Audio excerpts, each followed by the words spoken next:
The RSI Constellation is one of the most iconic ships within the Star Citizen universe. The Phoenix is one of the most sought-after variants of the Constellation series. A combination of luxury and modern RSI design delivers a vessel of comfort to venture the deep black. We'll be going over the potential of owning a Phoenix and what features you'll possibly enjoy in the future of Star Citizen.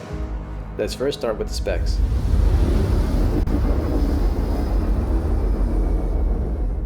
Considered a large ship, up to 3 or 4 crew members, 4 size 5 laser cannons, 2 remote turrets with 2 size 2 weapons, 2 medium fuel tanks, medium quantum fuel tank, 2 size 2 power plants, 2 size 2 coolers, 1 size 3 shield, 24 maneuvering thrusters, and 96 SU of cargo space.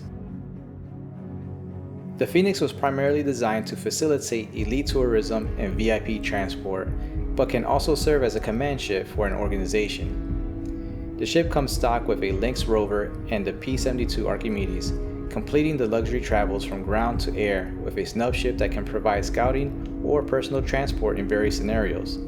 The Phoenix variant is quickly identifiable with panoramic windows on both the roof and each side of the ship, allowing passengers to have a great scenic view, unlike many other ships within the game.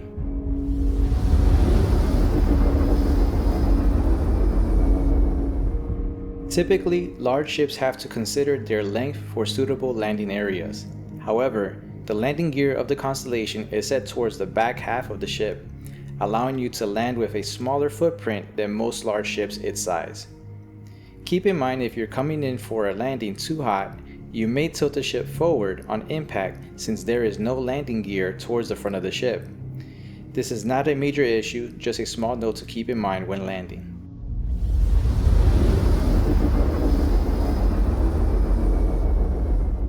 There are several entrances for the Phoenix.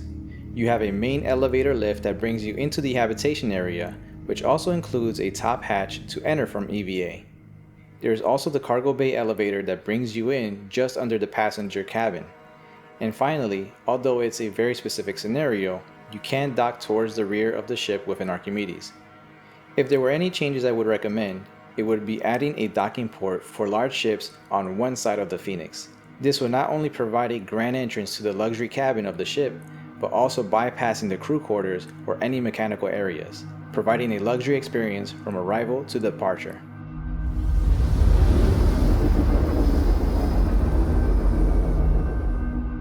The Phoenix amenities include 2 single bedrooms, a master bedroom, a full bar, a dining area, luxury seating, and a hot tub. Unlike the bar, I personally think the hot tub is a waste of space. Yes, it will help with the NPC transport missions when it's in game, but for a player, I would much rather see something useful like a cartography table, or maybe a small shop to purchase items, something that a player can interact with rather than a role-playing Dead Space. However, the bar can provide food and drinks which interact with the actor status system, so that counts for some gameplay from my point of view. Regardless, the interior design is top-notch with very few areas of improvement, such as the component locations and the entrance to the cargo bay. My hope is that these small issues will be resolved with a gold pass from CIG. Moving on to cargo, it supposedly features a sensor-dampened cargo area, protecting you from potential scans of your valuables. While doing my research on this ship, I came across a video from CIG mentioning this was a mix-up with the Taurus variant. Does the Phoenix still have its a shielded cargo hold? So I think there was some confusion. There was some confusion with this. What I found was that the Taurus is the ship that actually has the smuggler's cargo hold. Because the Taurus is missing the bottom turret, so the bottom turret space was converted into the shielded smuggler's cargo hold. Exactly. So on the Taurus, it has only the top turret, and then the bottom turret is replaced with a cargo hold. And then on the Phoenix, it actually has both of the turrets, similar to the Andromeda. Yes, this got confused in a couple follow-up posts. It actually started here on RTV back in 2014 when our very own Ben Lesnick was on the show. It's one of those things where we're talking about four different constellations all at the same time, and some of our verbiage got confused. And Ben stated on RTV, as well as a post on the old forums predating Spectrum that the Phoenix had this shielded double-blind cargo bay, except that there's no physical space for it because that goes on the Taurus, and it goes where the turret was missing. If you look through the original documentation that's on the original pledge page, the original brochures, you'll find no mention of the shielded cargo bay on the Phoenix. That was a feature of the Taurus. Yep. So this has been a common misconception over the last couple of years, but we actually started clearing it up on a calling all devs. We had a calling all devs call a couple months where we started clearing that up, but we want to come back and do it again here. There is no special shielded cargo hold on the Phoenix. That is a feature of the Taurus. Looking at the Taurus today, this information is obviously outdated as it does contain a bottom turret as a tractor beam, and the sensor dampening area has been moved to the back of the ship. So in regard to the Phoenix, will CIG include a sensor dampening cargo hold? Being that the Phoenix is supposed to be the top tier variant of the Constellation series, I would hope CIG adds this anyway, but we'll have to wait and see what CIG decides to do since I haven't found any official word of this being the case. The cargo bay in the Phoenix is also wider than the other Constellation variants, making it easier to fit some wider vehicles and can hold the Constellation standard of 96 SU of cargo space. When it comes to firepower, the Phoenix boasts 4 size 5 laser cannons from the pilot's seat and holds 28 missiles at its disposal, not including top and bottom size 2 turrets. The turrets are unique in the sense that they will eventually become remote turrets and have a point defense system. After some digging, I was able to finally find official statements from CIG that the original Constellation brochure stating the point defense system, including confirmation from the reverse diverse video shown earlier. How would you compare the Phoenix to the Andromeda? Other than the remote turret that will be added later, it has the exact same number of hard points. Mm-hmm. So really, as far as combat capabilities, you're talking about a little more juice for the weapons, and the addition of that remote turret. Exactly. Well, the remote turret will be eventually it's automated. That's what the original point defense was. It's an automated weapon, so it'll have an AI blade. Oh yeah. That's right. Okay. Yeah.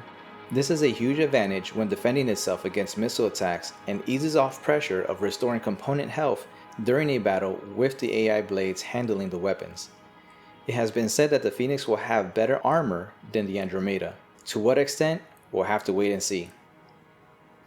Like some of the other variants, the Phoenix contains a snub ship that can be used to defend the ship or as a personal transport, possibly while the ship is in orbit and taking the snub planetside to visit a location or scout an area. Overall, you can expect the Phoenix to be at the top of its class when it comes to the other variants.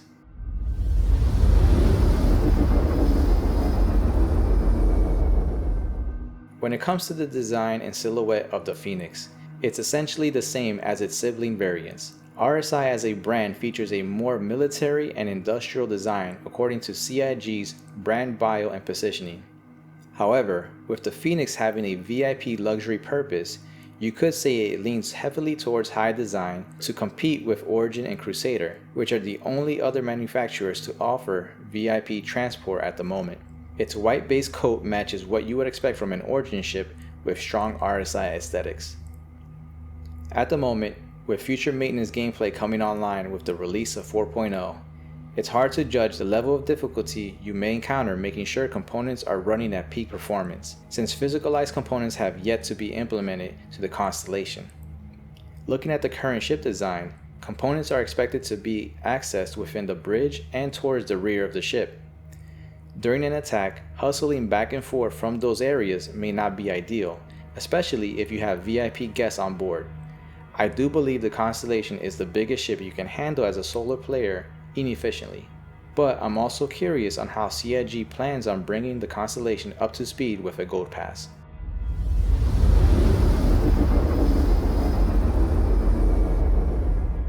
With a fully operating crew, the Phoenix represents the best you can get from the Constellation series. Better armor, future remote turrets with AI blades, possible sensor dampened cargo bay, luxury cabin for VIP transportation, luxury transport ground vehicle, and a high-end Archimedes snub ship. Future gameplay mechanics such as the computer blades will unlock the full potential of the ship for combat, cargo hauling, VIP transport, exploration, and the list can go on. Whether it's your daily driver, a luxury taxi, or the command ship for your organization, I highly recommend the RSI Phoenix if you have such a need for said ship within your fleet. Hopefully you've enjoyed this video review of the RSI Constellation Phoenix and felt I've provided enough information about this ship. I've also provided all the reference links within the description so you can look at the information yourself. As always, please like and subscribe, and I appreciate your support for this channel. Let me know what your thoughts are about the RSI Phoenix in the comments below, and thanks for watching.